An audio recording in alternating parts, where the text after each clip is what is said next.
Glória seja dada ao nome de Jesus. Meus irmãos, eu saúdo a todos com a paz do Senhor. A paz do Senhor, irmãos. Foi? Glória. Meus irmãos, aproveitando que você está em pé, por gentileza, abra comigo a sua Bíblia no livro do Apocalipse. Não precisa quebrar não, tá, irmão? Já deu certo. Livro do Apocalipse, o capítulo é o de número 19. Aliás, o capítulo de número 22. Enquanto você procura, eu quero louvar ao Senhor pela oportunidade que Ele concede-nos de estarmos aqui nesta noite. E louvando ao Senhor pela oportunidade que Ele nos dá de estar nesta casa, neste setor de trabalho. Louvar a Deus pela vida desta igreja, louvar a Deus pela vida do pastor Rogério, que nos recebeu com muito carinho, que é o pastor setorial aqui desta casa. Louvando a Deus pela vida do pastor Rogério, eu louvo a Deus pela vida de todos os obreiros, de todos os irmãos que estão à minha retaguarda, e ao pastor Alessandro Lousada. Eu conheci o Alessandro, irmão, foi ontem mesmo. Eu vim para cá pensando, já faz 17 anos. 17 anos em que nós entramos em 2009, no primeiro semestre do bacharelado em teologia, foi o primeiro que eu fiz naquela época. E de lá para cá uma amizade se estendeu. E eu sou muito feliz quando o Alessandro me convida para cooperar com ele. Eu costumo dizer que amigo não precisa estar, amigo precisa ser. E eu sei que Deus nos apresentou um amigo desde aquela época. Eu vi a irmã Kelly em algum lugar. Ah lá, Deus abençoe, irmã. Deus te abençoe no nome de Jesus. Louva a Deus pela vida aqui da Almademp, do Jardim Rincão. E louvando a Deus pela vida da Almademp, eu louvo a Deus por toda a diretoria desta casa. Eu sou do Ministério do Belém, no setor 26, em Carapicuíba. E traga a saudação do nosso pastor José Ivanildo da Silva, que é o pastor setorial ali no setor 26. Nós estamos ali trabalhando e louvando ao Senhor também. Ele disse que eu fui líder de mocidade e fui, irmão, por 14 anos. Muito desse cabelo branco é por causa que liderei jovem por 14 anos. Né? Você acredita? Né? Pastor, eu me recuso a perder os cabelos. Aqui, se eu perder, eu vou ter que fazer um implante, irmão. Mas eu estou quase lá, né? 14 anos trabalhando com jovens e Deus tem nos dado graça. Eu quero que você me empreste a sua atenção. E, irmãos, eu ministro aulas há muito tempo. E eu costumo, dos últimos anos para cá, eu tenho mais dado aula do que pregado, exatamente. E eu quero que você fique com a sua Bíblia aberta no texto que nós vamos trabalhar. Eu sei que você já sentiu a presença de Deus, já sentiu a glória de Deus, e Deus continuará confirmando o seu trabalho aqui. Mas eu quero que você me empreste atenção para nós, a partir do texto, extrairmos algumas verdades nesta noite. Amém? Apocalipse capítulo 22, o versículo que eu quero ler, o primeiro é o de número 7. Apocalipse 22, o verso 7 diz assim: Eis que venho sem demora. Bem-aventurado aquele que guarda as palavras da profecia deste livro. Versículo de número 8. Eu, João, sou quem ouviu e viu estas coisas. E depois de ter ouvido e visto, prostrei-me diante dos pés do anjo que me mostrou estas coisas para adorá-lo. Mas ele me disse: não faças isso. Sou um servo de Deus, assim como são vocês, e os seus irmãos, os profetas, e como são os que guardam as palavras deste livro. Adore somente a Deus. Disse-me ainda: não cele as palavras da profecia deste livro, porque o tempo está próximo. Continue o injusto a fazer injustiça, continue o imundo a ser imundo. O justo continue na prática da justiça, e o santo continue a santificar-se.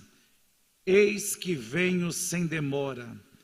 e comigo está a recompensa que tenho para dar a cada um segundo as suas obras. Eu sou o Alfa e o Ômega, o primeiro e o último, o princípio e o fim. Bem-aventurado aqueles que lavam as suas vestes, para que tenham direito à árvore da vida e entre na cidade pelos portões. Fora ficarão os cães, os feiticeiros, os impuros, os assassinos, os idólatras e todo aquele que ama a prática e pratica mentira. Eu, Jesus, enviei o meu anjo para dar testemunhos destas coisas a vocês nas igrejas. Eu sou a raiz da geração de Davi, a brilhante estrela da manhã. O Espírito e a noiva dizem: vem. Aquele que ouve, diga: vem. Aquele que tem sede, venha. E quem quiser, receba de graça a água da vida.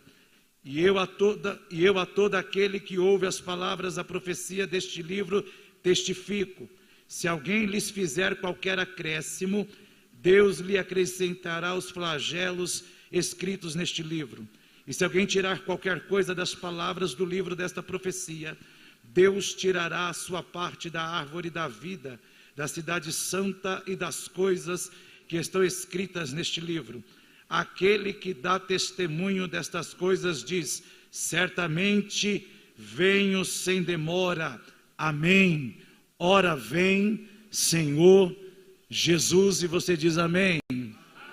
Meu irmão, observe por favor, antes de você se assentar, o versículo de número 13, que é o texto que dá base para reflexão para a nossa reflexão nesta noite.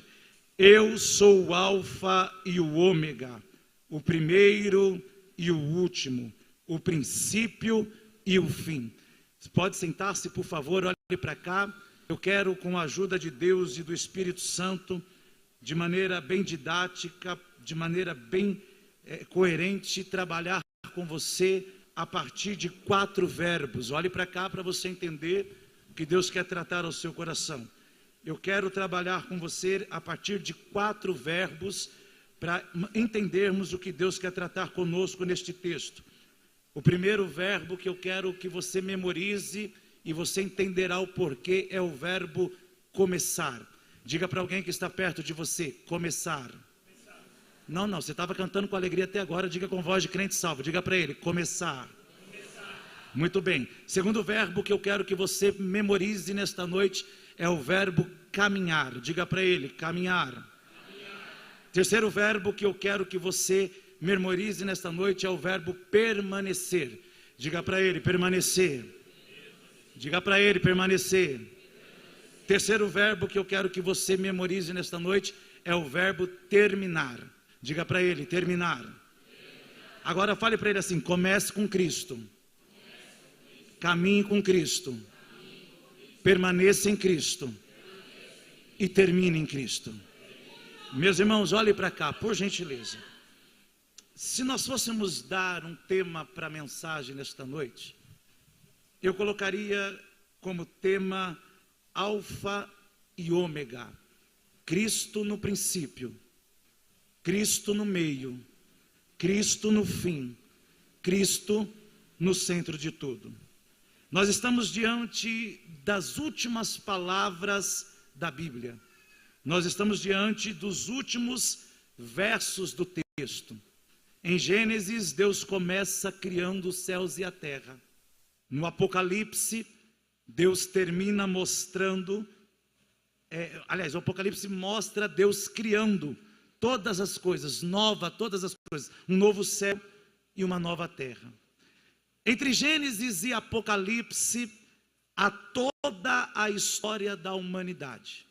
Entre Gênesis e Apocalipse, está a história da criação, está a história da queda, está narrando o pecado, o sofrimento, as guerras, os reis, os impérios, os profetas. Está narrando a história de Israel, está narrando o plano da redenção, está narrando a cruz, a ressurreição, a igreja, as perseguições, o avivamento que acontece em milhares de vidas, e está narrando as boas novas do Evangelho. Existe algo que vai atravessar toda a história de Gênesis a Apocalipse. E de Gênesis a Apocalipse nós vemos a personalidade principal do texto, que é a figura de Jesus Cristo. Se nós analisarmos a Bíblia Sagrada, nós vamos perceber que ele esteve presente na criação. Ele entrou na história humana, ele morreu numa cruz, ele ressuscitou, ele edificou a sua igreja e em breve ele voltará e reinará para sempre. Cristo é o modelo, Cristo é o alvo, Cristo é o centro, Cristo é a bússola, Cristo é o norte, Cristo é a direção, Cristo é o começo e Cristo é o fim. É o começo da tua história, é o começo da tua vida em Deus, é a continuidade da tua vida em Deus, da tua permanência em Deus, e será o teu fim em Cristo. Quando a trombeta tocar, o corpo corruptível se revestir da incorruptibilidade, tragada será a morte pela vitória, e no abrir e fechar de olhos, a igreja será transformada. Paulo escreve à igreja de Tessalônica, capítulo 4, versículo 14, 15, 16, 17, 18, dizendo que o Senhor descerá do céu com alarido, com a voz de arcanjo, com a trombeta de Deus. Os mortos em Cristo ressuscitarão primeiro, depois nós. Ele se inclui pronome pessoal do caso oblíquo, primeira pessoa do plural. Depois nós, os que estivermos vivos, seremos arrebatados juntamente com ele ao encontro do Senhor nos ares. Cristo está na tua história, do começo ao fim. É por isso que quando nós chegamos no último capítulo da Bíblia, nós vamos encontrar Jesus declarando: eu sou o Alfa e o Ômega. O Alfa é a primeira letra do alfabeto, e é nessa primeira letra do alfabeto grego nós vamos ter muito mais do que a expressão alfa, muito mais do que a letra do alfabeto grego. Nós vamos ter Cristo afirmando que ele está no começo da história, no começo e no sentido e no propósito que nos dá sentido à vida. É Cristo. Você só está aqui porque Cristo te encontrou. Você só está aqui porque Cristo te visitou. Você só está aqui porque um dia a graça te encontrou e diz: eu vou fazer de você um adorador e vou te colocar para caminhar. É por isso que você está aqui. Nós vivemos uma época em que é comum a gente perceber jovens tentando descobrir quem ele é, quem eu sou, como será o meu futuro, o que é que eu vou fazer, para onde eu estou indo, qual é o propósito e o sentido da minha existência. A resposta está no Apocalipse. Olhe para Cristo. Cristo é o começo, Cristo é o meio e Cristo é o final. Qualquer coisa fora de Cristo é nada. É Cristo no começo, Cristo no meio, Cristo no final. Para nós entendermos as verdades que eu quero trazer ao seu coração, a gente precisa entender o contexto do 13 do capítulo 22 do Apocalipse. Dentro deste texto nós vamos ver João recebendo uma revelação. Revelação essa que começa no capítulo 1, mas precisamente no capítulo 21, João vai ver um novo céu. João vê uma nova terra. João vê a nova Jerusalém. João vê Deus habitando com o seu povo.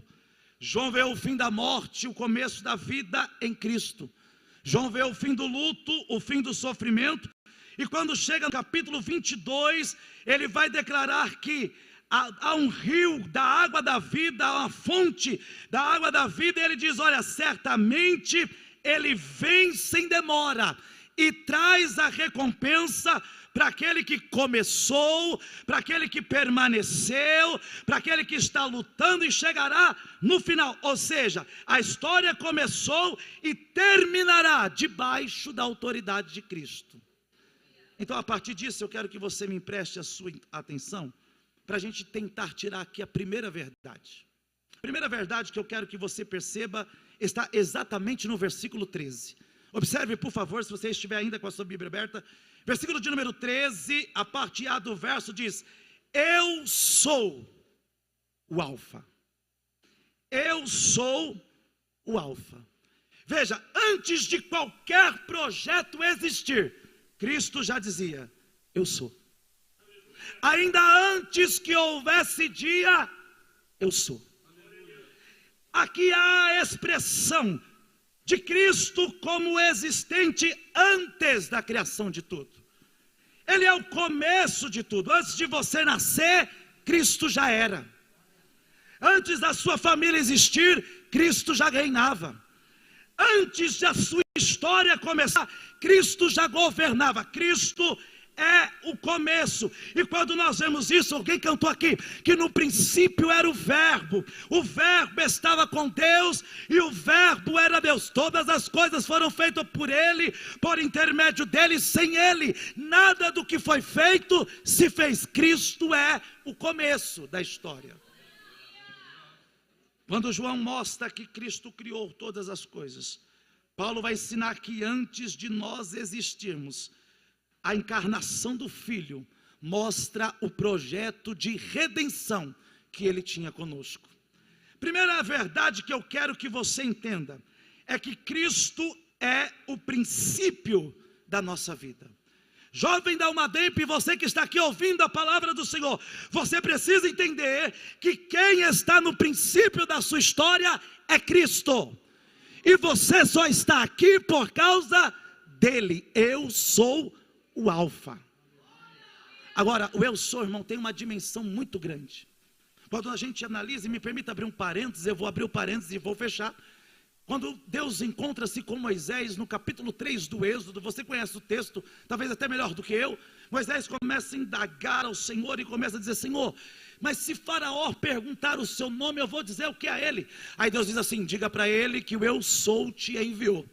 Mas se o povo perguntar o nome, o que eu vou dizer a eles? Aí Deus diz assim: diga para eles que o eu sou enviou. Eu sou o que sou. A tradução no português, eu sou o que sou, embora revele a soberania, embora revele a majestade, embora revele a grandeza, embora revele o controle, embora revele o poderio de Deus, me parece, ao ler o texto em português, que fica só isso: eu sou quem? O grande, o poderoso e etc. Mas quando você vai ler isso no hebraico, Deus estava falando para Moisés assim: Vaiomer Elohim el Moshe Rier Asher, que na tradução no português, mais literalmente, Deus estava dizendo: eu sou o que era, eu sou o que sou, eu sou o que serei, eu serei o que era, eu serei o que sou, eu serei o que serei, eu era o que era, eu era o que sou, eu era o que serei. Em outras palavras, ele estava dizendo assim: eu sou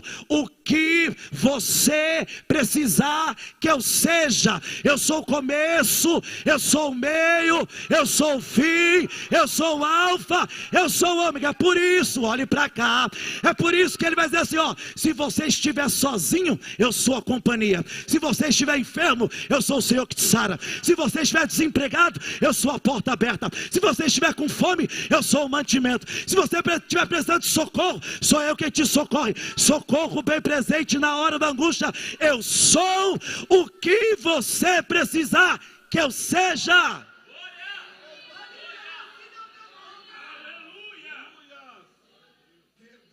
O eu sou revela o começo da nossa história e o sentido da nossa caminhada. Eu sou Alfa, eu estou no começo. A pergunta é: o que está no princípio da tua história? Tem gente que coloca o princípio e determina a caminhada a partir do dinheiro, a partir da fama, a partir dos likes, a partir da aprovação de pessoas. Não, Cristo é o começo da tua caminhada, Cristo é o começo da tua história. Tem gente que acha que só há sentido na vida se ele for visto, se ele for enxergado, se a porta abrir, se ele tiver uma posição X ou Y. Deus está dizendo: não, eu estou no começo, o teu começo é em Cristo. Se a aprovação de outras pessoas está no princípio da tua história, você viverá tentando agradar os outros. Se o relacionamento está no princípio da tua história, Você pode transformar uma pessoa em um Deus e essa pessoa tomar o lugar de Deus na tua vida.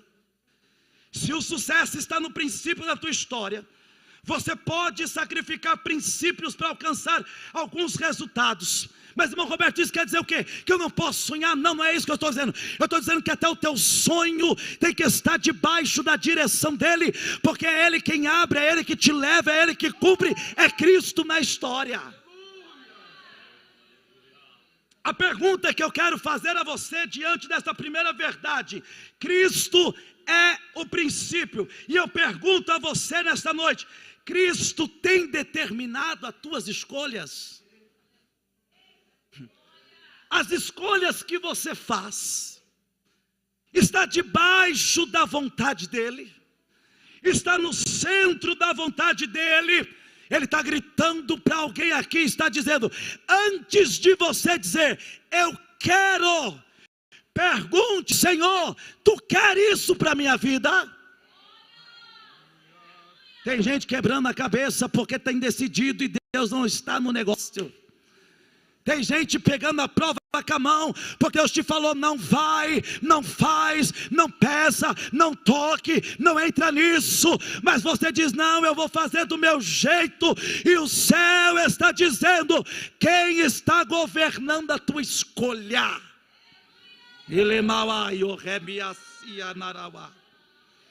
Ei, isso que você escolhe tem glorificado a Cristo? Eu vou dizer tudo que Jesus vai mandar eu dizer aqui, não vou levar nada, viu irmão? Eu não tenho muito tamanho não, mas o que eu não tenho tamanho eu tenho de coragem. O teu relacionamento tem te aproximado de Cristo ou tem te afastado dele? Você já se perguntou: isso aqui está glorificando a Cristo? Ei! Deus marcou um encontro com alguém para dizer: eu vou tirar, e não adianta reclamar, porque eu não vou te perder.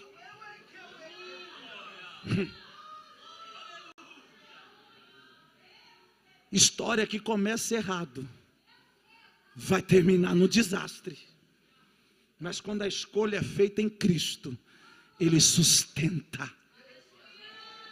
A segunda verdade que eu quero que você entenda aqui neste texto é que Cristo é o centro da história.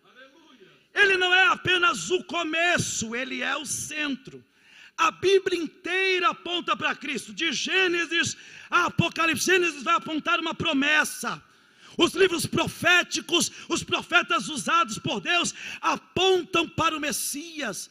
O Evangelho apresenta o Messias. O Atos dos Apóstolos revela e anuncia a obra do Messias. As cartas gerais, pastorais, as cartas de Paulo revelam a obra, e no Apocalipse ele vai mostrar a vitória definitiva. Cristo está no centro. Alguém falou aqui de centricidade, antropocentrismo, teocentrismo. É Cristo no centro da tua vida. Cristo está no começo, Cristo está no centro. A cruz é uma prova disso. Olhe para cá. Por que a cruz é uma prova disso, irmão Roberto? Porque no centro da história da redenção existe alguém que se entregou para garantir vitória para mim e para você. Jesus não veio para ser simplesmente um exemplo moral para nós. Jesus veio para nos dizer que todas as nossas transgressões Ele levou sobre si. Isaías capítulo 53, versículo 5, vai declarar que Ele foi ferido pelas nossas transgressões, o castigo que nos traz a paz estava sobre Ele. A Bíblia vai declarar para nós, e Paulo vai escrever, que Ele é o Cordeiro do Senhor que nos lava, que nos purifica. E Paulo escreve a Tito dizendo que nós somos lavados e remidos pelo seu lavar regenerador. Uma juventude cheia de eventos é bom. Uma juventude cheia de atividades na igreja é bom. Uma juventude cheia de talentos é excelente. Eu vi aqui talentos extraordinários, canções extraordinárias. Uma juventude cheia de música é maravilhoso. Agora eu quero ver se tem Deus nisso. Porque não basta cantar bonito, pregar bonito, fazer bonito, participar, vir para o evento. Eu quero ver quem é você na segunda, quem é você na terça, quem é você na quarta, quem é você na quinta. Porque fazer aqui para todo mundo ver é fácil. Deus te olha quando ninguém te viu. Qual é o centro da tua vida?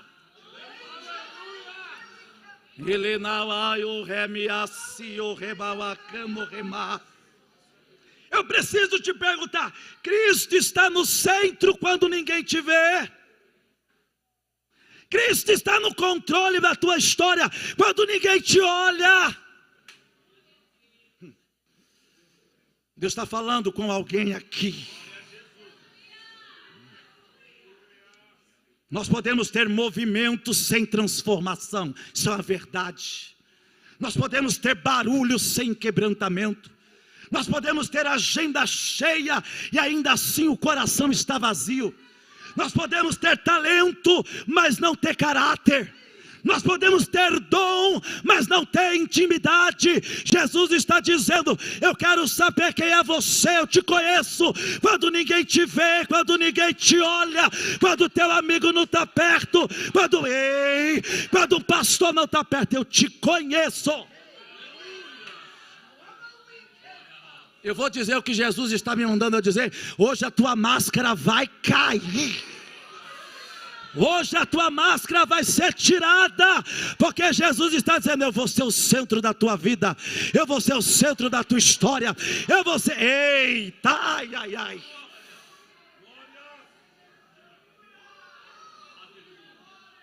Quando Cristo está no centro, tudo encontra o seu lugar. A segunda verdade que eu quero que você perceba nesta lição, neste texto, é que Cristo é o centro da história. Terceira verdade que eu quero que você perceba aqui é que Cristo é o ômega, ou seja, Ele está no começo, Ele está no centro e Ele determina o destino da minha e da sua história. Ele é o fim e não apenas o começo.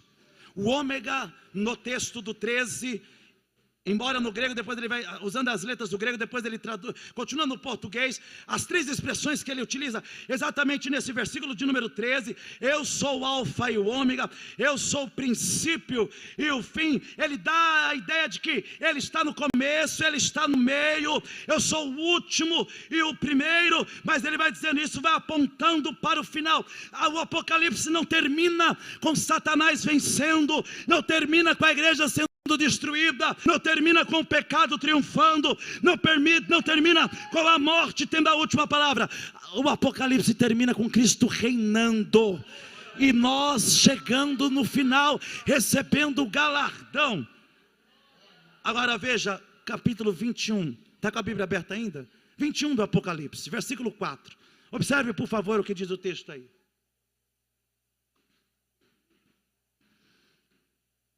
21:4 do Apocalipse, diz lá para nós: e Deus limpará de seus olhos toda lágrima, e não haverá mais morte, nem pranto, nem clamor, nem dor, porque já as primeiras coisas são passadas. Sabe o que ele está garantindo para nós aqui no ômega? Você começou em Cristo, colocou Cristo no centro e vai terminar, porque Ele vai enxugar dos olhos toda lágrima. A morte já não mais existirá. No capítulo 22, no versículo 3 do texto, Ele vai dizer para nós que não haverá nunca mais, haverá qualquer maldição, nela estará o trono de Deus e do Cordeiro, os seus servos adorarão.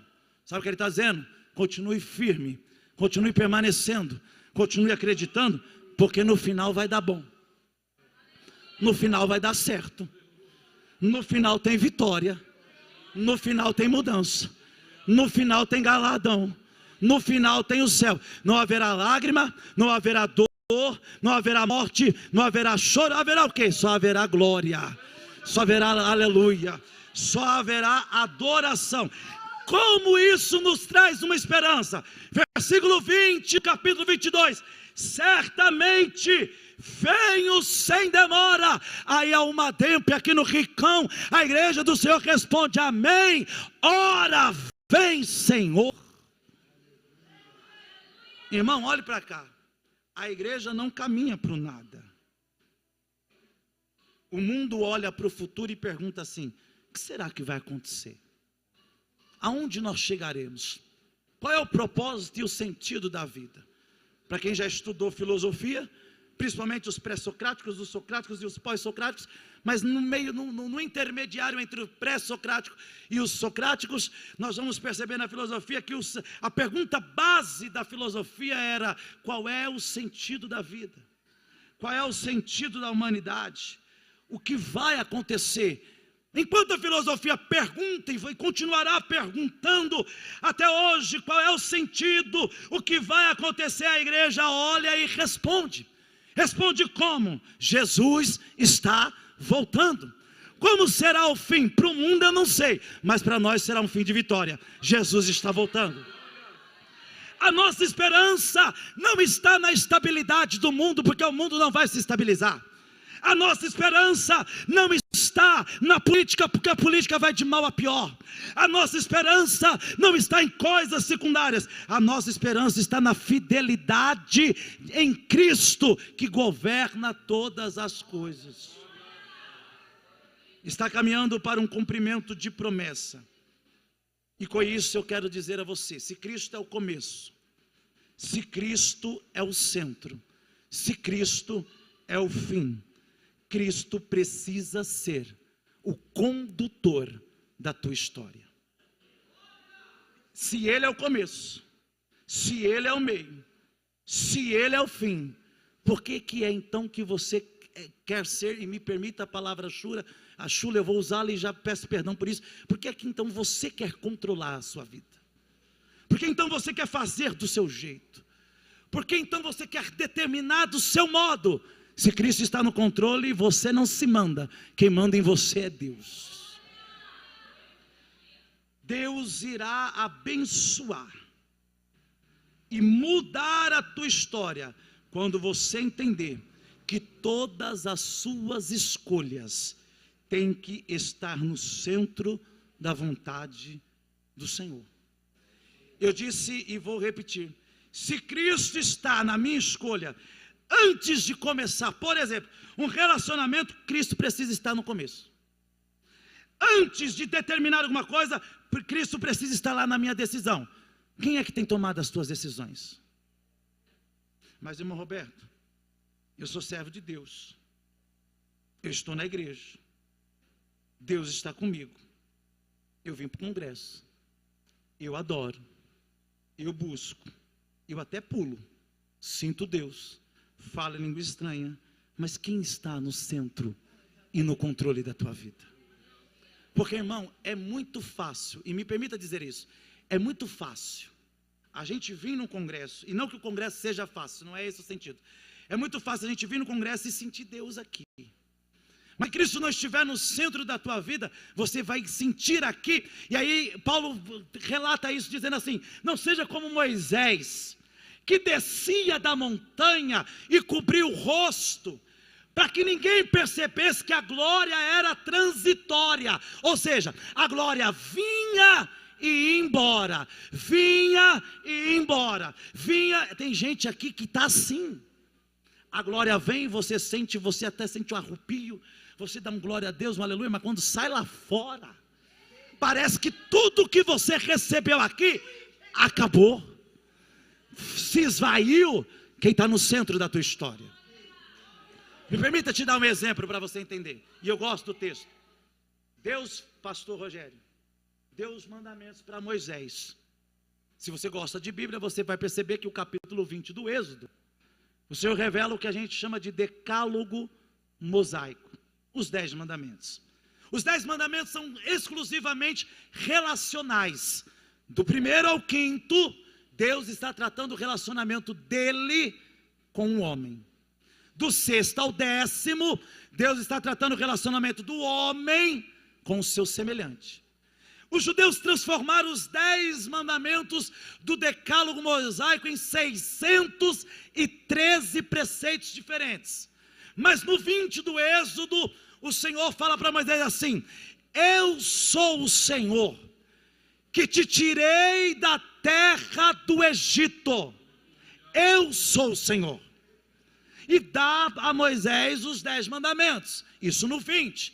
No 21, no 22, no 23, o Senhor dá a Moisés os mandamentos civis, a ordenância da vida em comum, da vida em comunidade, o regramento civil. No 24, Deus olhou para Moisés assim: Moisés, eu estou falando do centro, só para você entender. Moisés, sobe no monte, você, Nadab, Abiú, os anciãos, suba no monte. E quando você chegar lá, os anciãos, Nadab, Abiú, Arão, ficarão embaixo. Leve alguns jovens contigo, ficarão embaixo. Você suba, porque eu quero conversar é com você. Irmão, eu não sei se você entende qual é a intimidade de Deus com Moisés, mas só para te dar um exemplo, um dia Miriam olhou para Deus assim: Senhor, eu não concordo que o Senhor só fale por Moisés. Ah, é, Miriam, por quê? Porque eu não concordo. Só Moisés quer profetizar, só Moisés quer dizer, só Moisés quer ter sonho, só Moisés quer falar para o povo. Eu não concordo com a decisão que ele tomou de tomar outra, mas eu não concordo. Aí Deus olhou para Miriam, olhou para Moisés, gritou no ouvido de Moisés assim: Moisés, pois não, Senhor, manda Miriam entrar na tenda, porque hoje, já que ela reclamou que eu só falo contigo, hoje eu vou conversar com ela. Aí Miriam entra na tenda, diz o texto, você vai ler Números capítulo 11 e 12, Miriam entra, Deus desce com uma coluna e lacra a porta, como se dissesse: agora eu te peguei. Miriam está dentro da tenda, Arão está junto, Moisés está lá, Deus grita assim: Miriam, aí Miriam fala assim: Arão, você está ouvindo alguma coisa? Aí Arão fala: Miriam, não estou ouvindo nada não. Não, Arão, tem alguém falando comigo. Miriam, quando ela entendeu que era a voz de Deus, ela diz: pois não. Aí Deus diz assim: se tiver um profeta, eu não preciso de mais, um profeta em todo o arraial de Israel, sai da tenda agora e vai buscá-lo. Porque quando ele chegar aqui, eu vou falar com ele em sonho, eu vou falar com ele em profecia, eu vou falar com ele em revelação, mas com Moisés, Miriam, o negócio é diferente. Aí Miriam fala assim: mas é diferente por quê? Moisés não tem revelação? Tem. Moisés não tem profecia? Tem. Moisés não tem visões? Tem. E por que é diferente? Aí Deus diz: porque com Moisés eu desço, e quando eu desço eu falo com ele face a face, como quem conversa com seu amigo. Aqui no 24 do Êxodo, que eu estou te dando um exemplo, é um momento desse. Deus olhou para Moisés e disse: sobe, que eu vou conversar com você, e esse povo aí, quero longe. Agora olhe para cá. No 19, Deus tinha dito assim: ninguém vai chegar perto de mim. Ué, irmão Roberto, por quê? Porque Deus não queria ninguém perto. Porque intimidade, irmão, não é para quem quer, intimidade é para quem busca.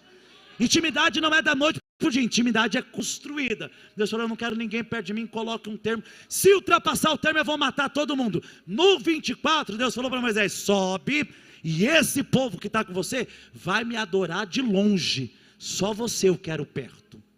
Agora, irmão, quando o centro é Cristo, quando o nosso coração está no centro da vontade de Deus, os jovens, diz o texto, que os jovens que estavam embaixo, 24:11, que os jovens que estavam embaixo, lá no 9, 10 e 11, eles ofertaram, eles sacrificaram. No 11, a glória de Deus desceu, pastor. E quando a glória de Deus desceu, os jovens se esqueceram da proibição. E disse: rapaz, já que a glória desceu, eu quero chegar perto disso. Eu quero buscar mais disso. Eu quero isso no centro da minha vida. E faz como? Aí o texto diz assim, que o diálogo é: o que você está vendo? Eu não estou vendo nada, mas você está muito desligado. O que você está olhando? Aí alguém vai dizer assim: eu estou sentindo uma presença. Presença de quê? Eu não sei explicar, eu sei que já está me arrepiando. Eu estou sentindo uma glória. Glória de quem? Eu não sei, mas eu acho que Deus está aqui. Como é que você percebe isso? Porque está me dando vontade de chorar, está me dando vontade de gritar, está me dando vontade de pular, está me dando vontade de correr, está uma alegria que está me consumindo. Aí o diálogo no texto é: Deus desceu. Como é que você sabe? Porque eu estava olhando para a montanha e a montanha era barro, mas agora eu olho e não vejo mais isso. O que você está vendo? Eu vejo alguém andando no nosso meio, pisando no nosso meio, caminhando no nosso meio, fazendo no nosso meio. Agora olhe para cá. Enquanto quem estava ali esperando, ele foi adorando, ele foi buscando, ele foi pedindo, ele foi dizendo: Senhor, Tu és o centro. Se Tu és o centro, governa a minha vida, porque eu não saio daqui sem entender o que Tu queres para mim. E enquanto ele foi adorando, a glória foi invadindo, ele foi sendo atraído, e quando percebeu, já tinha ultrapassado os termos. Entrou no meio da nuvem, da glória, da presença. Aí alguém está dizendo assim: ele está andando aqui. Como? Aonde ele pisa, ao invés de ser barro, virou pedra preciosa. A presença foi tão forte, irmão, para quem estava com desejo de buscá-lo, que quando eles começaram a adorar com mais intensidade, diz o texto, que Deus olhou para aqueles jovens e disse: já que Tu me queres no centro, a partir de hoje, a vida de vocês nunca mais serão a mesma. Por quê? Porque a partir de hoje eu vou habitar no meio de vocês. Como? Aí o texto diz assim, que andando Deus entre eles, Deus olhou e disse: coma, beba, não estendeu as mãos para ferir, e ainda disse para Moisés: Moisés, gostei desta juventude, gostei tanto desse povo, que a partir de agora eu vou habitar aí. Aí aonde, Senhor? No meio deles. Enquanto eles adoram, eu vou curando. Enquanto eles adoram, eu vou renovando. Enquanto eles adoram, eu vou fazendo. Enquanto eles adoram, eu vou mudando. Por quê? Eu estou no começo, eu estarei no meio e vou ajudá-los até o final. Isso é tão verdade que o último versículo do último capítulo do texto de Mateus, ele vai dizer: toda autoridade me foi dada no céu e na terra, portanto ide, fazei discípulos de todas as nações, batizando-as em nome do Pai, do Filho e do Espírito Santo, ensinando-os todas as coisas, e eu estarei convosco todos os dias, até a consumação. Sabe o que é isso? É vida com propósito. Quem entendeu o propósito não tira Cristo do centro. Quem entendeu o propósito sabe para onde está indo e sabe onde Deus vai levá-lo. Quem entendeu o propósito sabe o que tem passado, mas tem certeza e espera e confia de que o Senhor quebrará o arco, cortará a lança, queimará os carros do fogo e mudará a tua trajetória. Está na luta, mas está dizendo: eu estou debaixo de uma promessa. Está na prova, está dizendo: eu estou debaixo de um propósito. Está caminhando e está dizendo: eu vou caminhando, eu vou permanecendo, porque Cristo está no controle da minha história. Tem uma canção que diz: este não é meu fim. Jesus está dizendo: eu estou no controle, não acabou a tua história.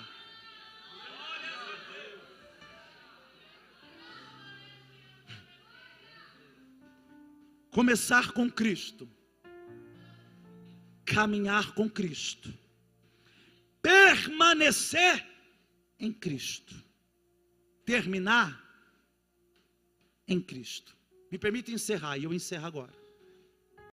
Dizer a você que há um texto na Bíblia que revela uma verdade interessante para nós. Alguém começou com Cristo e resolveu participar de um culto. Quem era o pregador daquela noite? O apóstolo Paulo. Qual era o intuito do apóstolo Paulo? Pregar, ministrar a ceia e seguir viagem. Mas enquanto eles se reuniram para ministrar a ceia, para ouvir a palavra, o texto diz, Atos capítulo 20, que Paulo pregou, e o sermão naquele dia estava tão bom, que Paulo se empolgou no sermão, e Paulo pregou até quase a meia-noite, quando no meio do culto entrou um jovem. O texto diz que o ambiente estava aceso, E ele procurou um lugar para se sentar. Que lugar era esse, irmão Roberto? Uma janela. E ao sentar-se na janela, diz o texto que o cansaço lhe vence. E ele cai para o lado de fora. Ao cair para o lado de fora, diz o texto que quem está embaixo faz os primeiros socorros, afere para ver se há pulsação e grita: morreu. Morreu quem? Um jovem. Da onde? No culto. Começou com Cristo. Por qualquer motivo sentou-se na janela. Caiu do lado de fora. E geralmente quando a gente prega esse texto, a gente faz o paralelo daquele que se afasta, daquele que vai. Mas você já parou para pensar que quem cai, cai de dentro do culto. Você pode estar no culto, mas o teu coração não está aqui. Você começou com Cristo, caminhou com Cristo, mas não permaneceu com Ele no centro. Quando eu sou autossuficiente, Deus nos quebra para mostrar a nossa dependência. Você não entende porque você tem passado tantas coisas, mas os céus está dizendo: tu é o barro, tu é o vaso que quebrou na minha mão, e por isso eu estou te ensinando a ser dependente. Aquieta-te, deixa eu trabalhar. O jovem cai morto. Diz os historiadores que quem atesta, quem faz o atestado de óbito naquela ocasião é Lucas, porque era um médico, faz os primeiros socorros, percebe que não há vida. Alguém sobe e diz: Paulo, enquanto você prega, alguém caiu, morreu. Paulo para o culto. Paulo desce, vai até o rapaz. E eu não sei você, irmão, eu sou um pouquinho curioso. Talvez você também seja, porque crente é curioso, sim ou não? Sim ou não? Se falar que não, já está pecando, né? Nós somos, é normal. O texto diz que a multidão, pastor, estava ali em volta do morto. E Paulo estava pregando lá, a multidão estava em volta. Paulo desce, a multidão se afasta. Eu fico imaginando que tem aqueles irmãos que falam assim: rapaz, caiu do culto, e Paulo veio agora, não tem mais o que fazer não, já enterra porque acabou. Já enterra porque não tem esperança. Mas quando Paulo desceu, o texto diz que Paulo se aproximou do rapaz, pegou o rapaz no colo. Paulo não orou, Paulo não repreendeu a morte, Paulo não decretou a vida, Paulo não diz: espírito, volta para o corpo. Paulo não disse nada, ele só pegou, abraçou, olhou para a multidão e disse: a alma dele vive. Sabe o que Paulo está falando aqui? Exatamente o que eu comecei dizendo a você. Ele começou com Cristo, ele caminhou com Cristo, ele caiu no meio do caminho, mas permaneceu aqui. Vai terminar com Cristo. A alma dele vive. Paulo faz o que então? Volta para o culto. E faz o que? Continua pregando. Quem está lá embaixo diz: rapaz, acho que Paulo está Paulo está se confundindo aí. Porque ele vem, abraça o rapaz está no chão, larga o corpo aí, volta a pregar. Mas que loucura é essa? O evangelho é loucura, meu irmão. As coisas de Deus a gente não entende, é assim mesmo. Paulo volta a pregar e o morto fica onde? Está lá. Tem gente velando, tem gente olhando, dizendo: a alma pode estar viva, mas o corpo, presta mais não. A alma talvez já esteja com Deus, mas o corpo agora é daí para o cemitério. Mas enquanto Paulo prega a palavra que gera vida, e começou a gerar vida na vida daquele moço, e aí quem está lá embaixo fala assim: rapaz, a mão mexeu. Irmão, você já teve a experiência? Talvez você já tenha tido essa experiência. Eu nunca tive, e confesso que se tiver, talvez eu corra. De estar num velório e alguém se levantar: ô irmão Roberto, você não tem fé? Não, fé eu tenho, mas até eu entender que é Deus ressuscitando, irmão, já corri. Sim ou não? Rapaz, levantou o morto, até eu entender que é a mão de Deus, eu já estou longe. Alguém olhou e diz: mexeu a mão. Aí alguém disse: está ficando doido, rapaz. Não, mexeu, está lá, ó, está movimentando. Percebi. Aí Paulo vai pregando, 1h da manhã, 2h da manhã, 3h da manhã. Alguém diz: mexeu o pé. Rapaz, mexeu o pé. Mexeu. Aí alguém vai, cutuca e chuta. Estou aqui conjecturando com você, porque ele está lá a noite inteira jogado. Não, rapaz, não está não. Mas diz a Bíblia que enquanto Paulo foi pregando, a palavra foi gerando vida.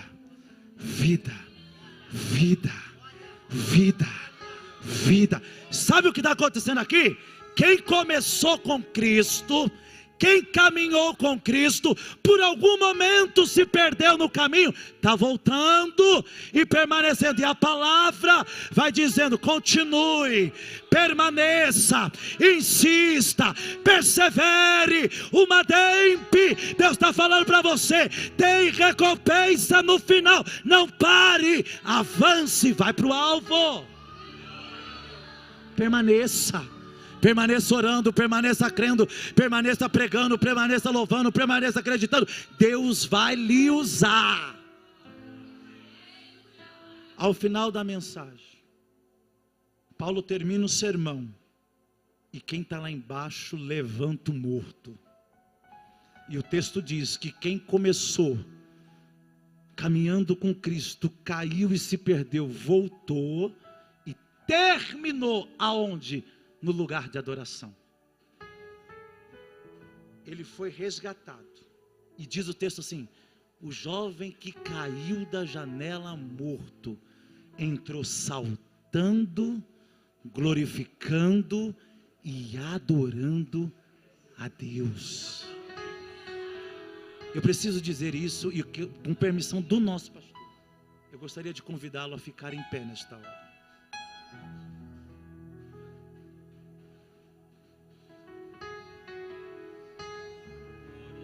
Ah, irmão Roberto, é isso? Achei que eu ia grudar aqui no teto. Não. Deus está dizendo assim, ó: eu sou o começo, eu sou o centro, eu sou o meio, e eu vou contigo até o final. Sabe por que Abacuque orou assim: aviva, Senhor, a tua obra no meio? Porque ele sabia que é no meio que a gente esmorece, que é no meio que o desespero bate a porta, que é no meio que a incerteza quer controlar a nossa vida, que é no meio que o desânimo vem. Mas hoje ele marcou um encontro com alguém que está aqui, dizendo a você: eu vou renovar as tuas forças no meio, porque tu, porém, vai até o fim. Deus marcou um encontro com alguém que está aqui nesta noite para dizer ao teu coração: acalma-te, eu estou nesta tempestade e vou apaziguá-la, para que você ouve a minha voz dizendo: eu ainda estou no controle da situação. Deus vai trabalhar essa crise de ansiedade que você tem, de como será, como vai ser. Deus está falando para você: coloque Cristo no centro, tudo vai dar certo. Eu nunca vi ninguém que colocou Jesus no centro perder guerra, perder batalha. Pode enfrentar a luta, mas a vitória é certa. Mas, irmão Roberto, eu não tenho força para mais nada. O Espírito do Senhor está te convidando nesta noite a sair daqui revestido de poder. Eu quero neste momento orar com você. Fecha os teus olhos, por gentileza. Eu estou sentindo uma graça de Deus aqui. Jesus hoje vai trabalhar o teu coração de dentro para fora. Ele não assim remawa requer yufa. Amuia natayoeki onorebiosia. Lominukando reminarawesi. Lobaragayo emaraga. A presença de Deus vai transformar o teu interior. E Jesus está gritando: comece com Cristo. caminhe com Cristo, permaneça em Cristo e vença com Cristo. Jesus está voltando. Você pode não acreditar, mas Jesus vai voltar, você acreditando ou não, a hora é chegada. Ele é o alfa, Ele é o começo, Ele é o princípio e é o fim. Eu preciso gritar isso na alma de alguém, porque o Espírito do Senhor que marcou este encontro diz: este não é teu fim, não acabou a tua história. Creia que há renovo para você. Oh, irmão, Deus vai levantar o espiritual de alguém aqui. O Senhor me faz sentir que você já não tem força nem para orar mais, mas Ele está dizendo: eu marquei a noite deste dia para te levantar como flecha na mão do valente. Tu vai. Eu preciso orar. Eu tenho 2 minutos ainda, mas eu preciso orar com você. Fecha os teus olhos. Oh, you have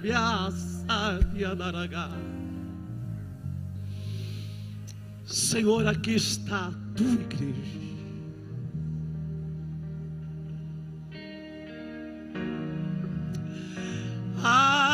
Espírito da verdade, Espírito Santo de Deus, Tu és o Senhor da nossa existência.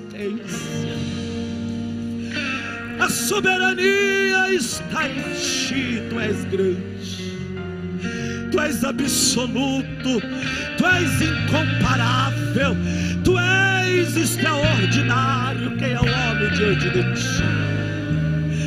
Mas como igreja, como dependentes do Senhor, nós nos reunimos para gritar nesta noite: seja o centro, Jesus, seja o centro.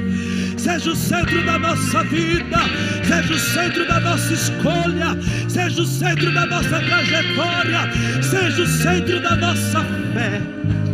Ó Deus, aqui estão jovens que querem a Tua presença, aqui estão jovens que querem o Teu poder, aqui estão jovens que querem sair daqui mais cheios do que entraram. Se o Senhor é o Senhor deste coração, Deus trabalha, esse não trabalha é nesta meu noite. fim. Ore, Não acabou minha história.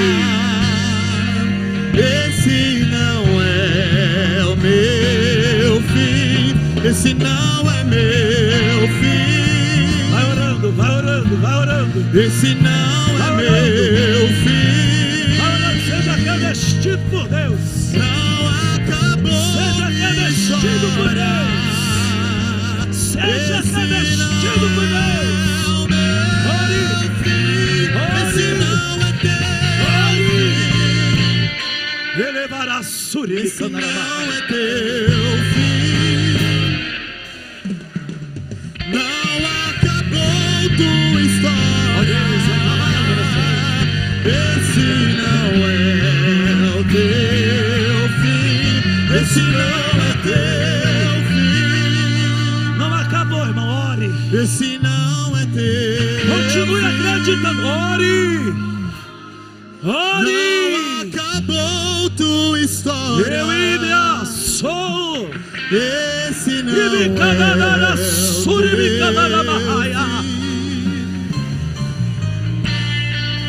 Oh, Espírito Santo, Espírito Santo, Espírito Santo, Espírito Santo, Tu tens liberdade nesta noite.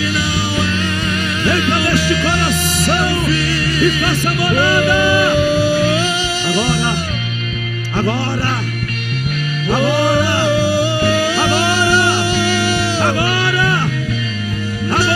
Acabou minha história. Esse não é o meu fim. Você pode olhar para alguém que está perto de você e diga para ele ou diga para ela: este não é o teu fim. Mas diga com fé: este não é o teu fim. Diga para ele ou para ela: prepara-se para receber o sobrenatural de Deus na tua vida. Prepara-se para viver o extraordinário de Deus. De Deus, de Deus, de Deus.